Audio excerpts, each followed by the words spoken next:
नमस्कार दोस्तों, स्वागत है आपका आपके अपने YouTube चैनल दीपक रचित कथा। साथियों, आज का यह वीडियो बहुत ही ज्ञानवर्धक और धन प्राप्ति का मूल मंत्र है।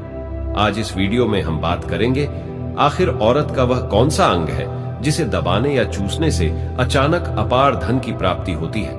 लोग औरत का कौन सा अंग दबा और चूस कर अमीर बन जाते हैं। जो भी मनुष्य औरत का यह अंग दबता और चूसता है उसके घर में सदा मां लक्ष्मी का वास रहता है। तो मित्रों, आज की इस वीडियो में हम आपको बताएंगे औरत का वह कौन सा अंग है जिसे हर पुरुष को दबाना या चूसना चाहिए। जानने के लिए इस वीडियो को अंत तक जरूर देखें। दोस्तों, इस वीडियो को जो लाइक और सब्सक्राइब करेगा, माता लक्ष्मी उसके घर पर सदा कृपा दृष्टि बनाए रखें। साथियों, एक बार की बात है, गांव में शिव नाम का व्यक्ति रहता था।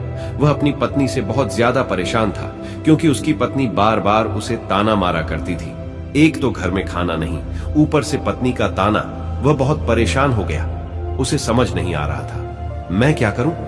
एक दिन की बात है, शिव अपने घर से सुनसान रास्ते पर निकल गया। वह उस सुनसान रास्ते पर चल ही रहा था कि उसे एक साधु तपस्या करते हुए दिखाई दिए। वह उनके पास जाकर बैठ गया। साधु ने शिव से कहा, पुत्र, तुम्हें क्या दिक्कत है? तुम क्यों रो रहे हो? तुम्हें क्या परेशानी है?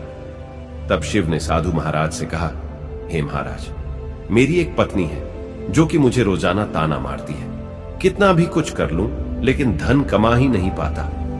अभी तक एक छोटा सा ढंढा था, वह भी पत्नी के क्लेश की वजह से चौपट हो गया। हमारे कुछ भी नहीं है, इसके अलावा पहनने के लिए वस्त्र भी नहीं है। लेकिन मैं अपनी पत्नी को समझाता हूं कि वह मुझे ताने ना मारे, मुझसे झगड़ा ना करे, लेकिन वह मेरी बात बिल्कुल भी नहीं मानती। इसी वजह से मैं बहुत ज्यादा परेशान हूं। इसी वजह से मैं घर छोड़कर यहां आया हूं। मैं तुम्हें एक काम बताने जा रहा हूं। तुम्हें औरत का सिर्फ यह अंग बेशर्म होकर कर दबा या चूस लेना है। अचानक तुम्हारे घर में धन की प्राप्ति हो जाएगी।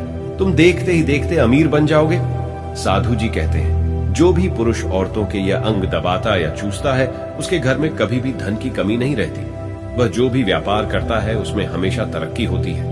अब मैं तुमको औरत का वह अंग बताने जा रहा हूं। इसे ध्यान से सुना और अपने जीवन में इस पर जोर करना। तब शिव साधु महाराज की बातें बहुत गौर से सुनता है और कहता है, जितना जल्दी हो सके मुझे यह बता दो। और बताते हैं, एक नगर में किसान रहता था और उसके बहुत सारे खेत थे जिस पर वह दिन रात मेहनत करता था। उसके घर में किसान और उसकी पत्नी रहा करते थे। दोनों पति पत्नी का आपस में बहुत ज्यादा प्रेम था। इसी वजह से उसके घर में सदैव माता लक्ष्मी का वास करती थी और उसके खेतों में इतनी ज्यादा पैदावार होती था कि वह दिन प्रतिदिन और अमीर होता जा रहा था। धीरे धीरे उसके पूरे गांव के लोग जान गए, किसान और उसकी पत्नी। धीरे धीरे ये बात उस नगर के राजा के पास पहुंच गई। उस किसान और उसकी पत्नी की बात जब राजा के पास पहुंचती है तब राजा भी उनके प्रेम की काफी तारीफ करते हैं। वह सभी को बताते हैं कि हमारे नगर में किसान और उसकी पत्नी रहते हैं जिनमें कभी भी लड़ाई झगड़ा नहीं होते। एक बार की बात है, राजा पूरे नगर में ढिंढोरा पिटवाते हैं कि इस नगर में जितने भी लोग हैं वे सभी अपने अपने घर में घी का दीपक जाएंगे। राजा अपनी पत्नी की बात सुनकर कहता है, दीपक प्रेम की निशानी होता है। जिसके घर में घी का दीपक जलता है उसके घर में सदैव प्रेम बना रहता है। इसीलिए मैं हर घर में दीपक जलवाना चाहता हूं। तब राजा के सैनिक जाते हैं और हर जगह ढिंढोरा पिट देते हैं और कहते हैं, सभी के घर में रात भर घी का दीपक जलना चाहिए। दोस्तों, राजा की बात मानकर सभी नगरवासी अपने घर में दीपक जला देते हैं। लेकिन जैसे ही आधी रात होती है सभी घर के दीपक बुझ जाते हैं, लेकिन किसान के घर का दीपक वैसे ही जलता रहता है। दोस्तों, दीपक हमेशा किसान की पत्नी जलाती थी लेकिन उसकी बात नहीं मानती थी। वह हमेशा अपनी मनमानी करती थी। उसका जो भी मन करता था वह वही काम करती थी। लेकिन किसान को इस बात से कोई भी दिक्कत नहीं होती थी। किसान सोचता था, यदि मैं अपनी पत्नी को रोक टोक करूंगा तो घर में बेवजह ही लड़ाई झगड़े होंगे। इसी वजह से कई बार किसान अपनी पत्नी की बातें अनदेखा करता था ताकि उसके घर में प्रेम बना रहे। राजा अपने महल में चढ़कर पूरे नगर का नजारा देख रहे थे। उन्होंने देखा कि सारे नगर में किसी के घर में दीपक नहीं जल रहा, लेकिन किसान के घर में दीपक जल रहा है। लेकिन पूरे नगर में कहीं भी दीपक नहीं जल रहा है। इसी से पता चलता है किसान और उसकी पत्नी में कितना प्रेम है। तब राजा की पत्नी राजा से बोलती है, जो किसान के घर में खुशहाली है वह किसान की पत्नी की वजह से है और इसी वजह से उसके घर में इतना ज्यादा प्रेम है।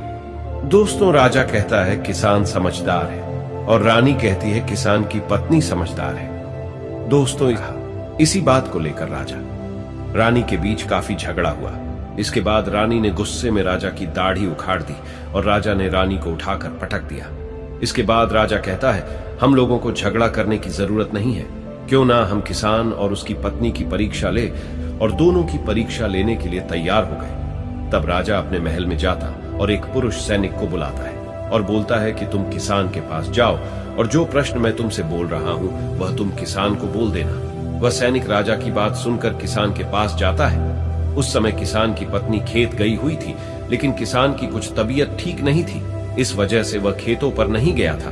मैं राज दरबार से आया हूं, राजा साहब ने मुझे भेजा है। तब वह किसान कहता है, बताइए मैं आपकी क्या सेवा कर सकता हूं? आप बैठ जाइए, मैं आपके लिए पानी लेकर आता हूं। नहीं, तुम कुछ मत लाओ, मैं राजा का सैनिक हूं, बस आपके पास राजा का समाचार लेकर आया हूं। तब किसान कहता है, ठीक है सैनिक, आप मुझे बताओ राजा साहब ने मेरे लिए क्या समाचार भेजा है। सैनिक कहता है, किसान राजा साहब ने बोला है कि यदि तुम अपनी पत्नी को छोड़ देते हो तो राजा जी आपको बहुत सारे हीरे जवाहरात और साथ में तुम्हारे जमीन से दुगना जमीन आपको उपहार ने जवाब दिया, वह सुनने लायक है। किसान ने कहा, राजा जी अपना पूरा राजमहल मुझे क्यों न दे दें, लेकिन मैं अपनी पत्नी को नहीं छोड़ूंगा। जाओ और अपने राजा से कह दो। सैनिक जाता है और राजा को सारी बातें बताता है।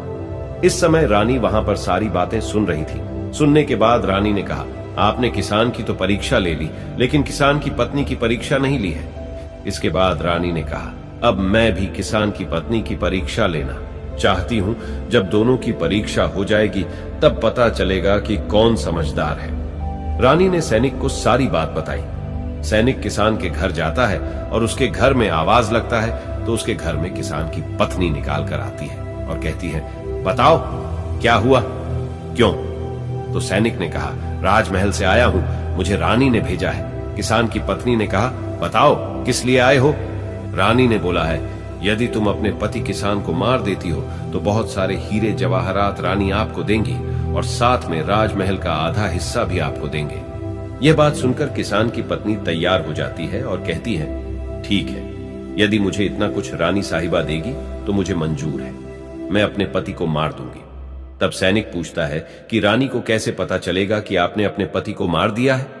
तभी किसान की पत्नी बोलती है, मेरे घर में जो दीपक जल रहा है, जब मैं किसान को मार दूंगी तो उसे बुझा दूंगी। अब सैनिक किसान की पत्नी की बात सुनकर रानी के पास जाता है और सारी बात बताता है। किसान की पत्नी की बात सुनकर रानी बहुत ही आश्चर्य हो जाती है। इस समय राजा अपने नगर के सभी लोगों को बुलाता है और कहता है कि मैं नहीं चाहता हूं कि मेरी और मेरी पत्नी की वजह से किसान की जान जाए। तुम लोग ऐसा करो, उस किसके घर जाओ और सारी बातें बताओ और उसकी जान बचा लो, वरना किसान की पत्नी उसे मार देगी। हम किसान के घर पहुंच जाते हैं और किसान को बचा लेते हैं। दोस्तों, जैसे ही राजा के सैनिक किसान के घर पहुंचते हैं तो देखते हैं कि किसान तो मरा पड़ा हुआ है। तो सैनिक किसान की पत्नी से बोलते हैं कि तुमको तो किसान को रात में मारने के लिए बोला गया था। तब किसान की पत्नी बोलती है कि किसान को तो मुझे मरना ही था, रात में तो मुझे दिया ही बुझाना था, इसलिए किसान को तो मैंने दिन में ही मार दिया। किसान के घर से दौड़े दौड़े जाते हैं और राजा रानी को सारी बात बताते हैं। इसके बाद राजा और रानी किसान की पत्नी को बंदी बनाकर लाने के लिए अपने सैनिक से कहते हैं। सैनिक जाते हैं, किसान की पत्नी को बंदी बनाकर ले जाते हैं। राजा किसान की पत्नी से पूछता है, ऐसा तुमने क्यों किया? तुम लालची औरत हो। तभी किसान की पत्नी ने जवाब दिया और बताया कि मुझे तो किसान को पहले ही मारना था, वो तो मैं कोई बहाना ढूंढ रही थी, क्योंकि किसान की आदत बहुत खराब थी। तो राजा ने कहा, ऐसा क्या करता था किसान? तो किसान की पत्नी ने जवाब दिया, वह मेरे नाक का ऊपरी हिस्सा अपने उंगली से हमेशा दबाया करता था। इसके अलावा किसान एक काम और मेरे साथ करता था, वह मेरे कान का पिछला हिस्सा अक्सर अपनी जीभ से स्पर्श किया करता था। राजा ने पूछा, ये बताओ, जब आप लोग गरीब थे तब क्या किसान आपके साथ ये काम करता था? तो किसान की पत्नी बोलती है, नहीं महाराज, तब ऐसा नहीं करता था। तब राजा ने कहा, मैं समझ गया कि किसान ऐसा क्यों करता था। उसी समय साधु जी ने शिव से पूछा, तुम्हें कुछ समझ में आया? औरत का कौन सा अंग दबाने तथा चूसने से लोगों को अचानक धन की प्राप्ति होती है? तो शिव ने कहा, नहीं। तभी साधु जी कहते हैं, अभी समझ नहीं आया है तो मैं फिर से आपको बताता हूं। किसान अपनी पत्नी के साथ पहला काम करता था, वह है उसके नाक के ऊपरी हिस्से को अपनी उंगली से दबाता था। तो जिस मनुष्य के घर में पैसों की कमी है, उसे अपनी उंगली से औरत के नाक के ऊपर हिस्से को जरूर दबाना चाहिए। इसी वजह से जो भी यह काम करता है वह हमेशा धनवान पुरुष बन जाता है। दूसरा काम है, जो भी पुरुष औरत के कान का पिछला हिस्सा अपने जीभ से स्पर्श करता है, उसकी किस्मत के द्वार खुल जाते हैं, उसे अचानक धन की प्राप्त होती है। ऐसा इसलिए होता है कि औरत के कान के पिछले हिस्से में माता लक्ष्मी का वास होता है। जब आप ऐसा करते हैं तो माता लक्ष्मी आपसे प्रसन्न होती है और आपको वरदान देती है। लेकिन हम जब भी ऐसा काम करें तब आपको अपनी पत्नी को पूरी बात बतानी चाहिए, नहीं तो आपके जीवन में इसी तरह नाटक भी हो सकता है।